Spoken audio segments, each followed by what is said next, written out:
नमस्कार दोस्तों। आज हम आदित्य विजन लिमिटेड का स्टॉक एनालाइज करेंगे। आदित्य विजन एक स्मॉल कैप कंपनी है। इसका मार्केट कैपिटलाइजेशन 6000 करोड़ का है और कंपनी लार्ज फॉर्मेट रिटेलर है। तो क्रोमा या रिलायंस डिजिटल जैसे कंपनीज होते हैं या लार्ज फॉर्मेट रिटेलर्स होते हैं, वैसे ही आदित्य विजन एक कंपनी है और इनके स्टोर्स होते हैं जैसे ACs, fridge, televisions, laptop, mobile, जो भी इलेक्ट्रॉनिक कंज्यूमर इलेक्ट्रॉनिक गुड्स जो बेचे जा सकते हैं वो ये कंपनी बेचती है, राइट। और इस कंपनी का ये कंपनी प्रेजेंट है 3 स्टेट्स में, 3 मार्केट्स में। एक तो बिहार, झारखंड, जहाँ पे ये मार्केट लीडर है। It has more than 50% market share in these 2 states. Uttar Pradesh में काफ़ी रिसेंटली कंपनी ने रैंप अप करना शुरू किया, तो काफ़ी तेज़ी से कंपनी अपने ऑपरेशंस वहाँ पे फैला रही है।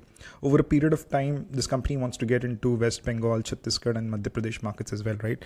तो इस कंपनी ने बहुत अच्छी तरह से अपनी अपॉर्चुनिटी फिगर आउट की है, क्योंकि जो लार्ज रिटेलर्स हैं, लार्ज फॉर्मेट रिटेलर्स जैसे क्रोमा, रिलायंस डिजिटल, इन्होंने कहीं ना कहीं ये जो मार्केट्स जिनको मैंने मेंशन किया उनको कहीं ना कहीं नज़रअंदाज कर दिया, because they did not see these markets as markets which had higher purchasing power capacity, right. तो उस लाइन्स में आदित्य विजन ने जाके बहुत सही तरीके से इन मार्केट्स को कैप्चर किया, फिगर आउट किया इनका पेन पॉइंट, क्योंकि यहाँ पे भी डिस्पोजेबल इनकम्स बढ़ रहे हैं, यहाँ पे भी कंफर्ट लेड प्रोडक्ट्स की एक तरह से मांग है। एयर कंडीशन जो है जिसकी सबसे ज़्यादा बिक्री हुई है Q1 में, तो अगर आप आदित्य विजन के नंबर्स देखोगे, अगर आप इनका क्वार्टरली नंबर्स देखोगे तो Q1 जो होता है इनके लिए बहुत अच्छा होता है, क्योंकि यहाँ पे बहुत ज़्यादा एयर कंडीशन बिकते हैं एक तरह से Q1 में। Q2 में जो भी आपका सामान लगता है दशहरा दिवाली के लिए, जो भी लार्ज अप्लाइंसेज होते हैं उनकी बिक्री सबसे ज़्यादा होती है। तो H1 is very good for Aditya vision, H2 is not that good for the company, right. इनकी प्रोडक्ट मिक्स भी it's more tilted towards the larger appliances. 20% जो आपके मोबाइल्स और लैपटॉप्स बेचते हैं, 80% आपके लार्जर अप्लाइंसेस बेचते हैं, जिसका मतलब मार्जिन काफ़ी ज़्यादा होता है बिजनेस में, राइट। तो from this year point of view, from FY25 point of view, the best is behind us. H1 जो है उसमें काफ़ी अच्छा ग्रोथ दिया है कंपनी ने। H2 में नॉर्मली कंपनी अपना केपेक्स करती है, फीता काट कर सारा इन्वेंट्री स्टैकअप करती है, जिससे फिर हीट वेव्स आना शुरू हो जाते हैं, गर्मी शुरू हो जाती है, तो अपना जो सबसे फास्ट मूविंग आइटम AC है उसको बेचना शुरू करती है, राइट। तो इस कंपनी को मैंने इसलिए शॉर्टलिस्ट किया क्योंकि कंपनी का जो सेल्स ग्रोथ है वो काफ़ी बढ़िया है। कंपनी का अगर आप पिछले 3 साल का सेल्स ग्रोथ देखोगे तो 33% है, पिछले साल का करीबन 30% है। तो हमारा जो पैरामीटर होता है, क्राइटेरिया होता है 25% सेल्स ग्रोथ का, उस पर कंपनी कहीं ना कहीं खरी उतर रही है। मैनेजमेंट की गाइडेंस भी काफ़ी क्लियर है, 20-25% सेल्स ग्रोथ ये लोग देख रहे हैं अगले 1 साल के लिए, 2 साल के लिए, 3 साल के लिए, क्योंकि भले the management was very clear कि कंज्यूमर डिमांड में थोड़ा स्लो डाउन आया है, डिस्क्रिशनरी प्रोडक्ट्स लोग खरीद नहीं रहे हैं, बट फिर भी हम 20-25% ग्रोथ देंगे and we kind of readied ourselves for this kind of a growth, right. इस कंपनी का प्रॉफिटेबिलिटी भी अगर आप देखोगे तो पिछले 3 साल का 57% है, पिछले साल का 30% है। So on the profit side, earning side as well, the management is very confident, fairly confident that 25+ is something which we can expect, right. तो इस कंपनी का बेसिकली ये काफ़ी पिछले 2 साल कोविड के बाद ये स्टॉक काफ़ी फेमस हुआ, बहुत सारे म्यूचुअल फंड्स ने इस स्टॉक को खरीदा and the reasons are fairly obvious. इसका ऑपरेटिंग प्रॉफिट मार्जिन जो है वो एक्सपैंड हो रहा है, 1% था 10 साल पहले, अब 10% हो रहा है। बहुत अच्छी तरह से स्ट्रक्चरल तरीके से प्रॉफिट मार्जिन एक्सपैंड हुआ है। Net profitability lower single digits में है, रिटेलर है। नेट प्रॉफिटेबिलिटी, ट्रेडेड गुड्स देते हैं ये लोग या बेचते हैं ट्रेडेड गुड्स, तो नेट प्रॉफिटेबिलिटी थोड़ी कमज़ोरी होती है इनकी, लोअर सिंगल डिजिट्स में होती है। ज्वेलरी की तो 1%, 1.5% होती है, इसकी तो एटलीस्ट 5% है। रिटर्न रेशियोज़ काफ़ी सही है कंपनी के, 30% रिटर्न ऑफ कैपिटल है, अराउंड 38% रिटर्न ऑफ इक्विटी है। मतलब अगर बिजनेस में 100 रुपये लगते हैं तो मैनेजमेंट अगर 100 रुपये बिजनेस में लगाता है तो 30 रुपीज़ या 30% साल दर साल प्रॉफिट बनाता है। अगर कोई share holder, equity holder 38 rupees अपने बिजनेस में लगाता है, इस बिजनेस में लगाता है, तो साल दर साल 38 रुपीज़ का 38% का प्रॉफिट लेके जाता है, राइट। काफ़ी बढ़िया सेल्स रिटर्न रेशियोज़ है, राइट। री इन्वेस्टमेंट रेट इज़ ऑलमोस्ट 150, या इट्स ऑलमोस्ट 150। मतलब 100 रुपये अगर कंपनी कमाती है अपने बिजनेस से तो 150 रुपये फिर से अपने कंपनी में री इन्वेस्ट करती है। बट ये ऊपर के जो 50 रुपये ये इक्विटी डाइल्यूट या फिर डेट से नहीं आते, अपने खुद के कैश अक्रूवल से आते। तो कंपनी के बैलेंस शीट में कैश काफ़ी अच्छा है, right. I just show you the cash column as well, cash flow as well. 113 crore का कैश है, डेट कुछ नहीं है, एक तरह से जीरो है, ऑलमोस्ट जीरो है debt, right. Debt to equity भी अगर आप देखोगे तो very comfortable levels, interest coverage ratio very comfortable levels, right. Equity का भी dilute नहीं करती है company, right. If you look at the equity over here, right, it's almost the same for the last couple of years, right. एक minute, ये Yeah. So if you look at the equity line, the number of shares, it's almost the same for the last couple of years. तो company अपने cash से अपना grow कर रही है, right? थोड़ा बहुत डिविडेंड भी देती है, 0.119% का डिविडेंड देती है, राइट? तो ये सब कुछ अच्छा चल रहा है कंपनी के बारे में, काफ़ी बढ़िया है. बट कंपनी का जो स्टॉक है पिछले 4 से 5 महीनों में बहुत फ्लैटिश डाउनवर्ड मूवमेंट दे रहा है. इसका क्या कारण है, राइट? क्योंकि पिछले 2 सालों में तो स्टॉक प्राइस अराउंड 65-70 से 500 तक चला गया, विच इज़ ऑलमोस्ट 6x. ये मल्टी बैगर बोल सकते हो आप इसको.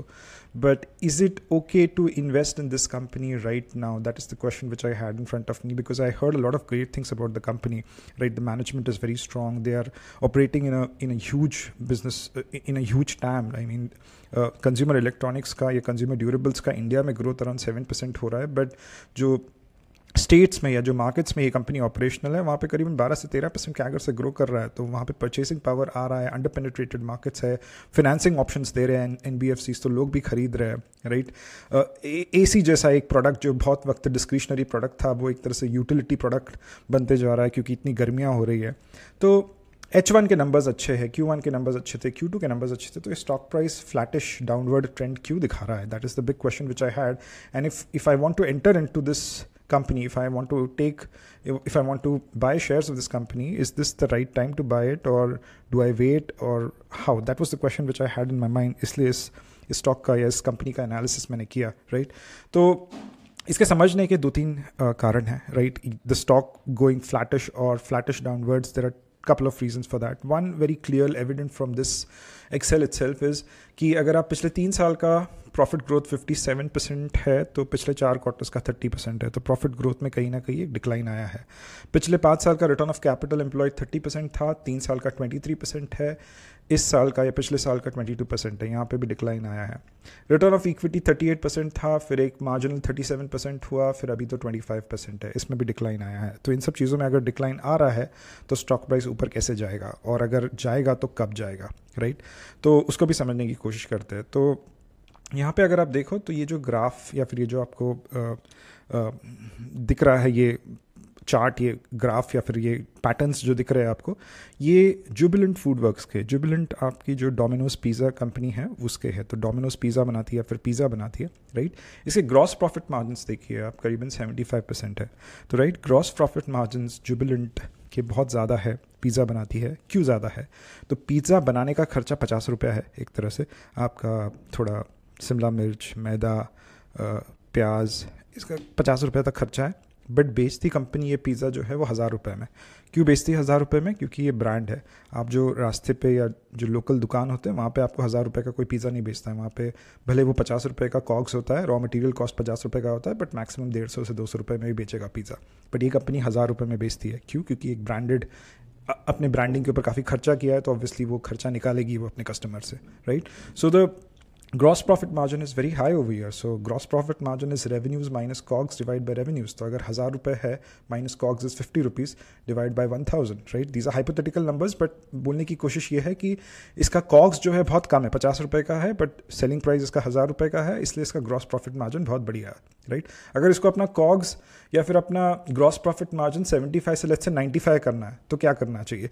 तो इसको वो मैकडॉनल्ड्स का मॉडल फॉलो करना पड़ेगा कि आप आलू जो है ऑस्ट्रेलिया से लेके आओ, शिमला मिर्च शिमला से लेके आओ, टमाटर जो जहाँ पे सबसे सस्ते मिलते हैं वहाँ पे खदान खरीद लो और फिर उसको वहाँ से प्रोक्योर करो, जिससे आपका सप्लाई चेन कॉस्ट एकदम टाइट, एकदम कम हो जाएगा और आपका जो ग्रॉस प्रॉफिट मार्जिन है वो इंक्रीज हो जाएगा. तो आप सप्लाई साइड सिक्लिकलिटी, जो भी रॉ मटेरियल कॉस्ट है वो एकदम सस्ता हो जाएगा और आपका GPM जो है सबसे बढ़िया हो जाएगा, राइट? तो जुबिलेंट वर्क्स या डोमिनोज पिज़्ज़ा अगर चाहते हैं अपना ग्रॉस प्रॉफिट मार्जिन को 95% करने का, तो उन्हें वो मैकडॉनल्ड्स का एक मॉडल फॉलो करना पड़ेगा, राइट? ये जो ग्राफ है ये टाटा स्टील का है. यहाँ पे आप ग्रॉस प्रॉफिट मार्जिन देखोगे तो करीबन 60% का दिखता है, राइट? तो टाटा स्टील का जो रॉ मटेरियल, स्टील के रॉ मटेरियल्स प्रेडोमिनेटली 2 से 3 होते हैं. एक तो फ्यूल होता है, क्रूड होता है, दूसरा आपका कोयला होता है और तीसरा होता है iron ore, right?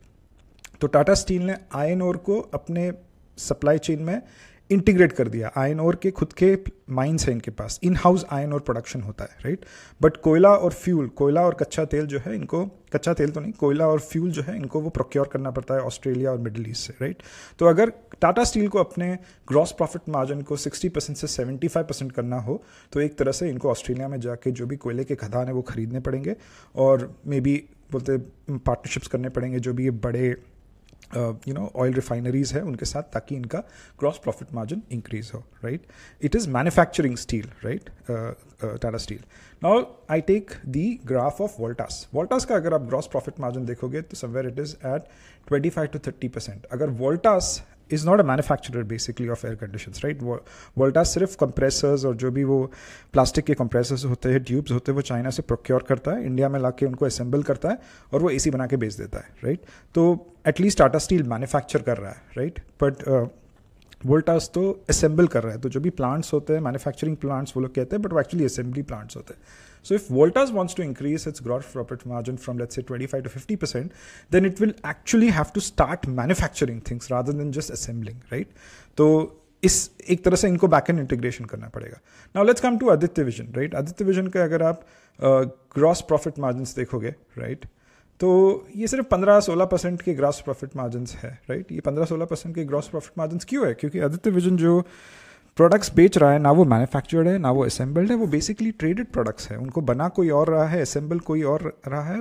Aditya vision is just a distributor over here. तो अगर आदित्य विजन को अपने gross profit margins let's say 15 से 20% या 25% करने हैं, तो वो कैसे कर सकता है, राइट. इनके दो तरीके. एक तो it will have to follow the Amazon model. तो Amazon क्या करता है? Amazon लेट्स से कोई किताब 100 रुपये में बेच रहा है, उसको उसने प्रोक्योर किया है 80 रुपये में, राइट, और वो 100 लोगों को बेच रहा है. Over a period of time 100 का 1000 लोग हो जाते हैं, कस्टमर्स समझो 1000 हो जाते हैं. तो वो जाता है अपने वेंडर के पास, उसको बोलता है कि 80 रुपये तो मैं नहीं तेरे को देने वाला हूँ इस किताब के, अब मैं तेरे को 70 रुपये दूंगा, बट मैं 100 की जगह 1000 का माल उठाऊंगा. तो वेंडर बोलता है ठीक है, कोई बात नहीं. तो 70 रुपये में माल उठाता है, बट Amazon जो है किताब 100 रुपये में नहीं बेचता है, वो किताब वो 90 रुपये में बेचता है, 90 रुपीज़ में बेचता है. It passes on the price to the end customer. वो सस्ते में किताब बेचता है इसलिए ताकि वो जो 1000 कस्टमर है वो करीबन 10,000 बन जाए, क्योंकि वो 1000 कस्टमर जाके वर्ड ऑफ माउथ करेंगे कि देखिए Amazon पे चीज़ें सबसे सस्ती मिलती है, राइट. मुझे अच्छा याद है एक बार मैंने किताब ली थी 2020 या 21 में, कोविड के पहले, राइट. एक हार्ड कॉपी ली थी और मुझे फिर बाद में एक सस्ता वर्जन उसका किंडल पे मिल गया, तो मुझे ये हार्ड कॉपी रिटर्न करनी थी. तो जब मैंने रिटर्न करने का एक एप्लीकेशन भरा तो वहाँ पे एक नीचे एक ऑप्शन आया कि did you get the alternative from a cheaper source, did you get the same book from a cheaper source. मतलब एक तरह से Amazon मुझे पूछ रहा है कि तुझे क्या ये सस्ता कहीं पे मिला, क्योंकि अगर मैं सोच के चल रहा हूँ कि मैं ही सबसे सस्ते में बेच रहा हूँ, पर तुझे अगर कहीं सस्ता मिला तो भाई कहाँ पे मिला वो, right.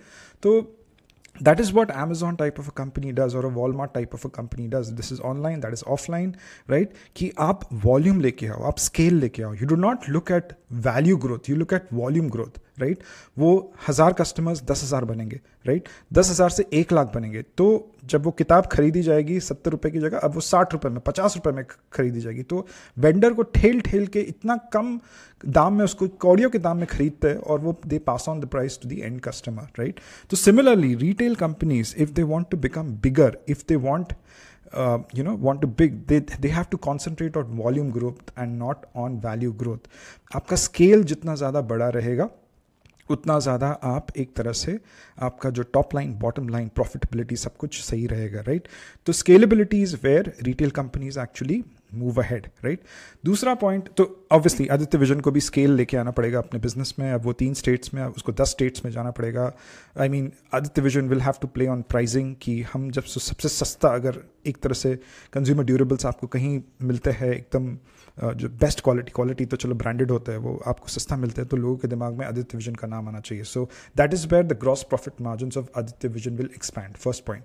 Second point is they will have to follow the DMart model, which I think they already are. जब वो लोग माल उठाते हैं तो कैश एंड कैरी ट्रेड होता है, राइट. तो जैसे माल उठाते हैं वैसे कैश दे देते हैं. अगर पेमेंट टर्म्स होते हैं वेंडर्स के साथ तो फिर आपको डिस्काउंट पे प्रोडक्ट्स नहीं मिलते हैं, आपको थोड़ा ज़्यादा एक मार्जिन लगा के देता है. तो ये कंपनी एक तरह से अपने आप को जिस तरह से ऑपरेशंस कंडक्ट करी है, ऐसा लग रहा है कि ये लंबी रेस का घोड़ा है. ये लोग कैश एंड कैरी मॉडल पे एक तरह से अपना माल उठाते, कैश दे देते, माल उठा के बेचना शुरू कर देते. They do not have payment terms with their vendors, I mean prolonged payment terms with their vendors, right. So this is one point, right. तो इससे ग्रॉस प्रॉफिट मार्जिन बढ़ता है, राइट. तो this is one way of increasing the gross profit margin कि आप backward integrate, या फिर at least for the manufacturing companies you can backward integrate. For traded companies you have to get scalability into your business, right. दूसरा जो है वो है operating profit margin, right. How do you increase operating profit margin when you are a retailer? इसके दो तरीके. एक जो है आपका asset turns they have to become better. So जैसे मैंने कहा कि ये कंपनी के करीबन 150 स्टोर्स है और ये लोग 145 स्टोर्स है, ये लोग 250 स्टोर्स बनाना चाहते हैं, एक तरह से एक्सपैंड करना चाहते हैं, नए स्टोर्स खड़े करना चाहते हैं. तो revenue per square feet is a very important metric to watch out, because if the revenue per square feet is more, इसका मतलब आपने जो केपेक्स किया है वो सही तरीके से फायर कर रहा है, राइट? क्योंकि जब आप केपेक्स करते हो उसका ब्रेक इवन पीरियड रहता है 6 महीना, लेट्स से इसका ब्रेक इवन पीरियड है, क्या वो 4 महीने हो सकता है.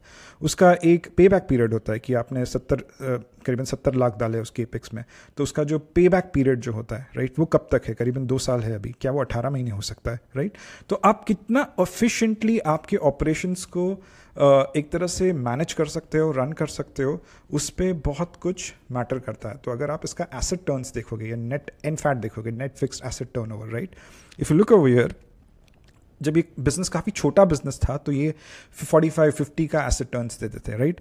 फिर कोविड के बाद ये बिजनेस एक सीरियस बिजनेस बना, तो इसका जो एसेट टर्न्स आप देखोगे यहाँ पे तो 7.9 है, राइट? 6.4 से 7.9 है, 8.2 है.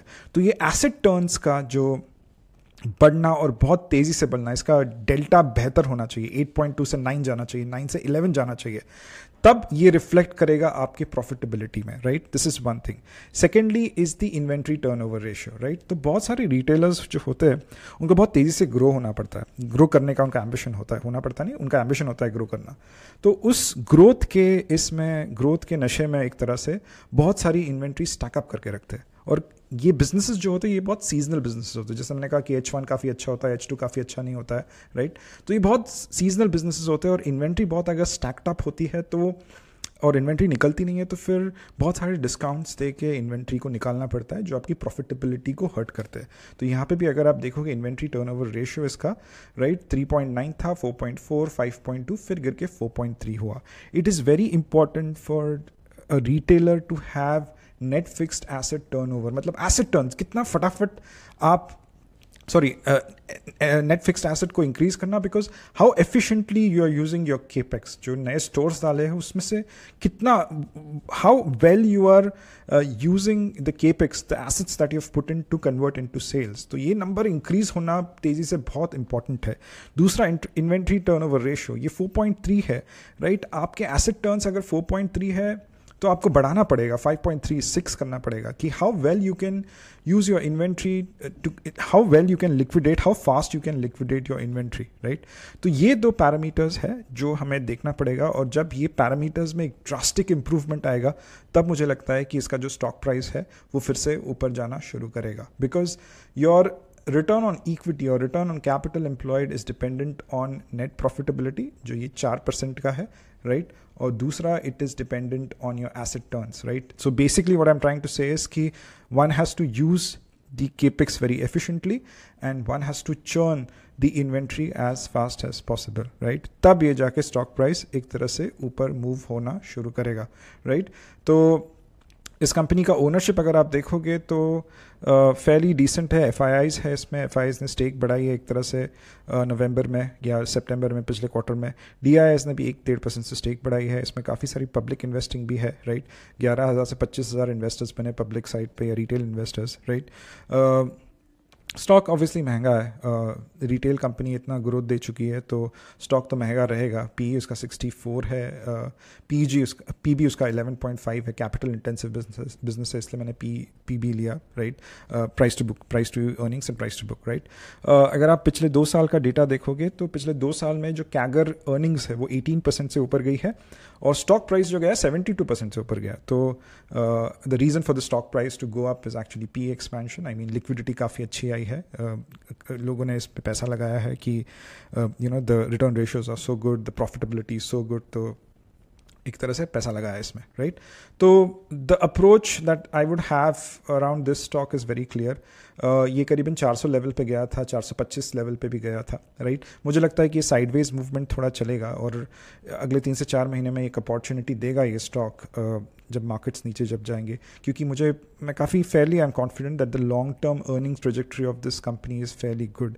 It is operating in an under penetrated market, it has really good management team, operations काफ़ी स्ट्रिक्ट है, डिसिप्लिन्ड है इनके, राइट। कुछ नया केपेक्स किया है जिसकी वजह से इनके जो एसेट टर्न्स है वो थोड़े कमज़ोर दिख रहे हैं, बट वो केपेक्स बहुत जल्दी फायर करना शुरू करना चाहिए एक्चुअली, क्योंकि कंज्यूमर इलेक्ट्रॉनिक्स गुड्स है, राइट। इन्वेंट्री भी लिक्विडेट करेंगे, इन्वेंट्री डेज थोड़े ज़्यादा है कंपनी के, but this is a good company.